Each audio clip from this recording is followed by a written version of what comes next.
Queridos hermanos, queridas hermanas, estamos en miércoles, en la segunda semana del tiempo ordinario. El evangelio que hemos escuchado es el capítulo 3 de San Marcos, los primeros 6 versículos de ese capítulo. Jesús va a la sinagoga, como más o menos la palabra nos recuerda era su costumbre. Entra a la celebración. Había allí un hombre enfermo, un hombre que según el evangelio de hoy tenía la mano atrofiada. Era, en otras palabras, una persona con discapacidad física. Y en la cultura judía, una persona con discapacidad no podía participar plenamente. En otras palabras, también era considerada una persona impura. Aunque esa persona estuviera presente en la comunidad, en la cultura judía era marginada, debía mantenerse alejada del resto. Como ven, la marginación, el rechazo de las personas no es algo nuevo. Desde que el hombre se busca a sí mismo, desde que el hombre busca sus propios intereses por encima de los intereses comunes, el hombre se vuelve lobo para el hombre. El hombre se vuelve destructor de sus propios hermanos. Precisamente Jesús ha visto en esta realidad una preocupación.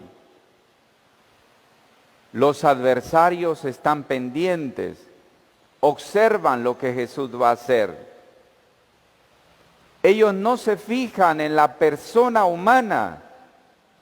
Los adversarios se fijan en si va a curar en día sábado o no, dado que la ley judía decía que el sábado era de descanso y que no se podía hacer absolutamente nada en día sábado, incluso hasta los pasos se deberían de contar.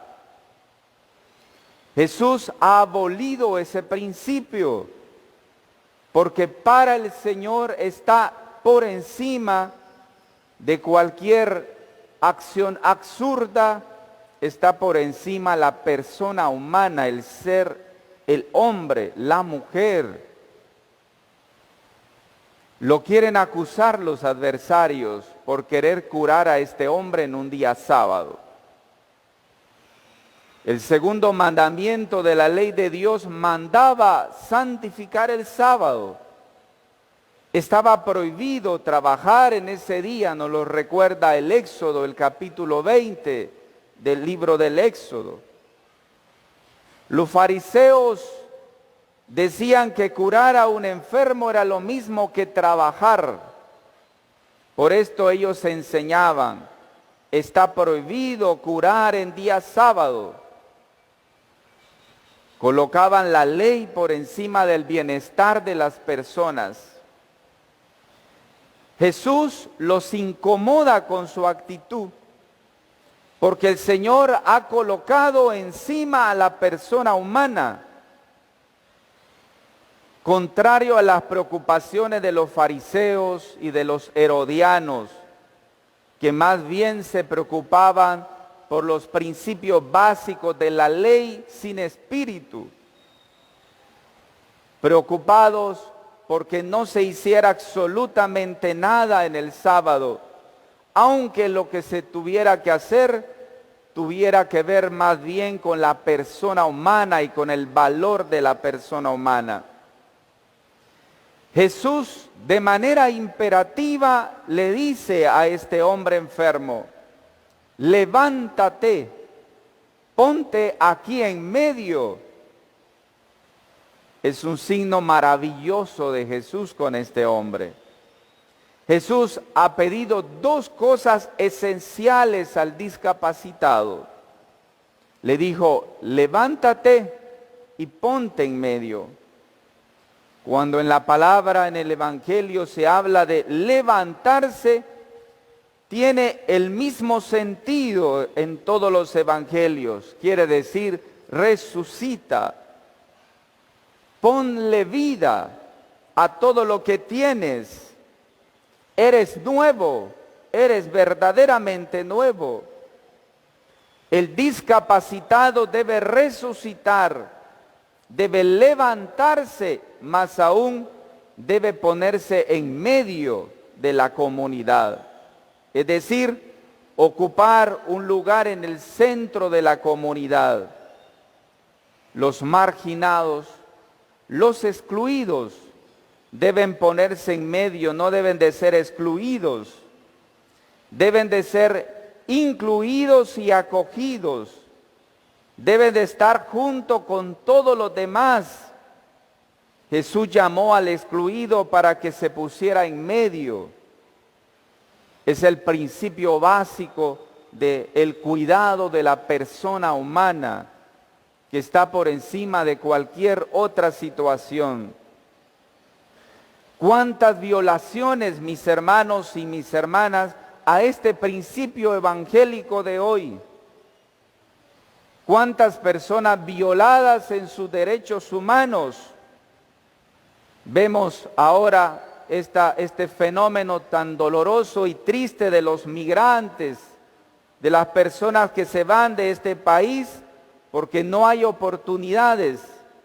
No sabemos cuáles son todas las razones, pero lo que sí estamos claros, que una de las razones fundamentales por lo que la gente migra es la corrupción de los políticos actuales y de siempre. La corrupción de más de 100 años en este país de los políticos que han arruinado y destruido este país. Los jóvenes no tienen oportunidades y eso es marginación. ¿Cuántos chicos y chicas no pueden estudiar, más aún debido a las circunstancias de la pandemia? Porque no tienen ni tan siquiera los medios para poder estudiar. ¿Cómo le va a exigir a un chico estudiar cuando está en una comunidad que no tiene ni señal? ¿Cómo se le puede exigir a un chico el estudio? Si ya a nivel educativo estábamos muy atrasados en Centroamérica, imagínense los resultados del año pasado y de este año que vienen. Vamos a estar 15, 20 años atrás de la educación verdaderamente básica en este país. Es una situación dolorosa, pero los gobiernos no se preocupan por la educación porque le interesa que el pueblo sea un borrego. Eso es lo que a los gobiernos les interesa, que la gente no tenga capacidad de reaccionar. Nos quieren ver burros, sin reacciones. Eso es discriminación. No posibilitar a los jóvenes la posibilidad de una educación correcta, aún en medio de esta emergencia, es marginación, es violación de los derechos humanos también. No posibilitar una salud correcta y adecuada, una salud digna, también es violación. Cuando la gente busca lo necesario en los centros de salud o en los hospitales públicos y no lo encuentra, se violan los derechos más esenciales de la persona humana. Como ven, el problema de la violación de los derechos y la destrucción de la dignidad de la persona humana no es algo nuevo, ha sido siempre desde que el hombre existe. La pregunta de Jesús hoy a los demás les deja sin una respuesta. Jesús pregunta, ¿en día sábado está permitido hacer el bien o el mal? ¿Salvar una vida o matarla? Podía Jesús haber preguntado, ¿en día sábado está permitido curar? sí o no? Ellos hubieran respondido, no está permitido. Pero Jesús cambió la pregunta. Para él, aquel caso concreto era importante solucionarlo. Curar era lo mismo que hacer el bien o salvar una vida. Y no curar es lo mismo que hacer el mal o matar una vida. Con su pregunta Jesús pone el dedo en la llaga, porque por encima de cualquier circunstancia está el hombre, está el ser humano. Jesús denuncia la prohibición de curar en día sábado como un sistema más bien de muerte. Pregunta sabia, los adversarios se han quedado sin una respuesta a la pregunta. Jesús queda indignado ante la cerrazón de sus adversarios. Jesús reacciona con indignación y con tristeza ante la actitud de los fariseos y de los herodianos. Manda al hombre a que extienda la mano y queda curada.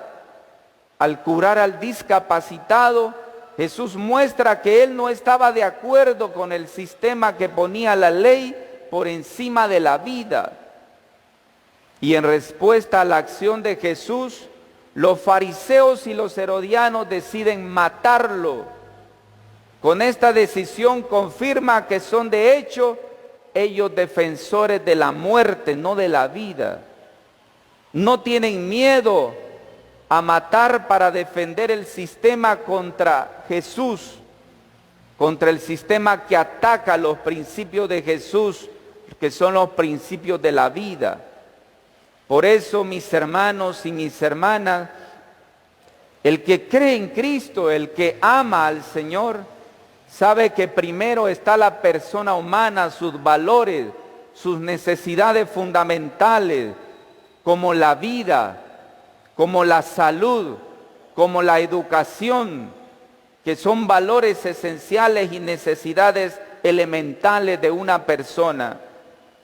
Por eso, la Iglesia nos ha repetido siempre los valores y el principio de respeto del hombre por encima de cualquier otra situación. El patrono de nuestra parroquia, San Juan Pablo II, decía al respecto: el hombre no puede vivir sin amor. El hombre sin amor se deshumaniza. Él permanece para sí mismo en un ser incomprensible. El hombre sin amor se priva del sentido que le revela la vida si no encuentra el amor auténtico que es Jesucristo, si no lo experimenta, si no lo hace propio, si no participa de él vivamente. El amor se siente, no se ve, decía el Papa. El amor silencioso es el más fuerte de todos, expresaba. El Papa nos invita a buscar al amor verdadero, al amor supremo. El que ama respeta al otro. El que no ama se destruye a sí mismo y destruye también a los otros. Hermanos y hermanas, busquemos a Cristo, busquemos al Señor, para que podamos ser respetuosos de los otros, de los valores y de la dignidad de los demás, de los hombres y de las mujeres. La gracia de esta palabra renueve nuestra conciencia de cristianos. Así sea. Amén.